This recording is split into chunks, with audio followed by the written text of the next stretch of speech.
मूर्ख बहू।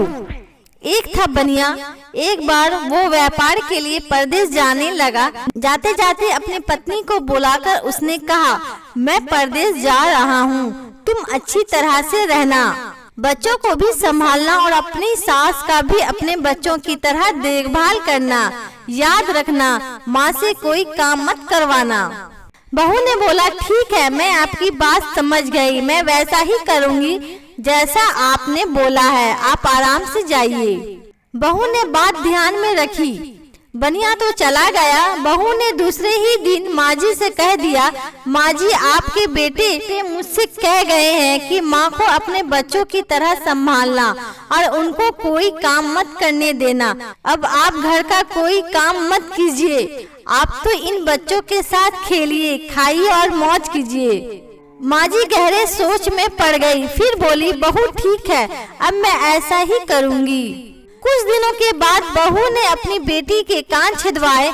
उस समय बहू को अपने पति की ये बात याद आई कि माँ को बच्चों की तरह संभालना है। इसीलिए बहू ने माँ जी के कान छिदवाने की बात सोची। उसने माँ जी से कहा, माँ जी चलिए आपके कान छिदवाने हैं। सुनकर माँ जी घबरा उठी। उन्होंने बहू से कहा, बहू मुझे अपने कान नहीं छिदवाने हैं, क्या अब अपने इस बुढ़ापे में मैं कान छिदवाऊं?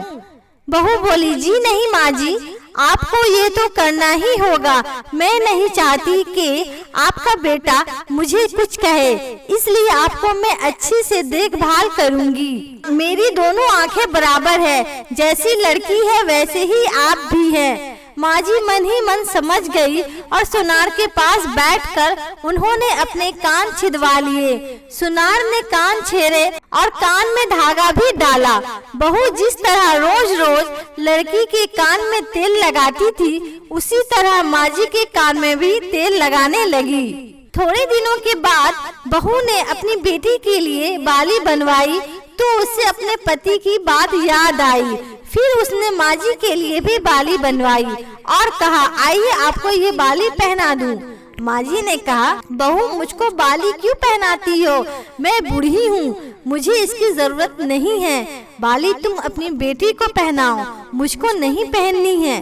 लेकिन बहू नहीं मानी, जबरदस्ती करके माँ जी को बाली पहना दी। इसके पश्चात माँ जी छोटे बच्चों के अपना मनोरंजन करती, घूमती खेलती और कई तरह के मौज मस्ती करती। बहू ने एक बढ़िया दिन देखकर अपने बेटे को नाई से चोटी रखवा ली। फिर बहू को माँ जी की याद आ गई।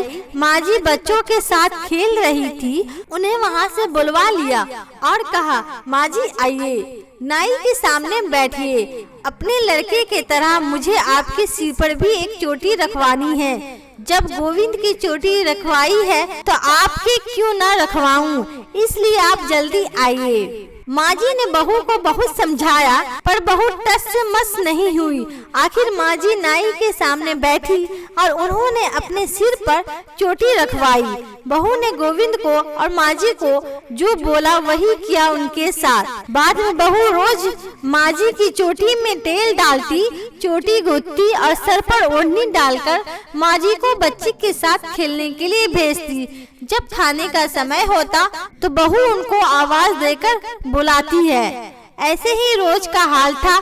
जब बेटा घर वापस आया तो सबसे पहले उसने बहू से माँ के बारे में पूछा कि माँ कैसी है और कहाँ है, मुझे उनसे आशीर्वाद लेना है। बहू ने बताया, माँ जी तो बच्चों के साथ खेल रही है, यहीं कहीं होगी, आ जाएंगी।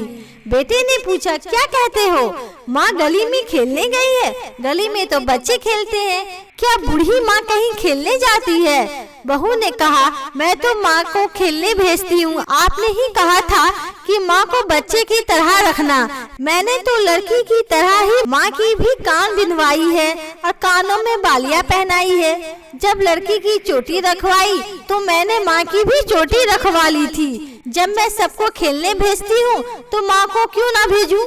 मुझको सबके साथ साथ एक ही व्यवहार करना चाहिए। पति समझ गया, उसकी मूर्ख स्त्री की अकल का दिवाला निकल गया। बाद में पति के कहने पर बहू ने माँ को पुकारा। माँ जी गली में से खेलती आई। अपने बेटे को देखकर उसकी आंखों में आंसू छलछला आया। माँ की हालत देखकर बेटा भी दुखी हुआ। बहू की मूर्खता के लिए बेटे ने माँ से माफी मांगी और बहू को बड़ी उल्टी सीधी सुनाई। तो कैसी लगी ये फनी स्टोरी इन हिंदी जो सास बहू की कहानी पर आधारित है। आशा करते हैं आपको ये पसंद आई होगी। तो मिलते हैं अपने नेक्स्ट वीडियो में, तब तक आप अपना ख्याल रखिए। Take care.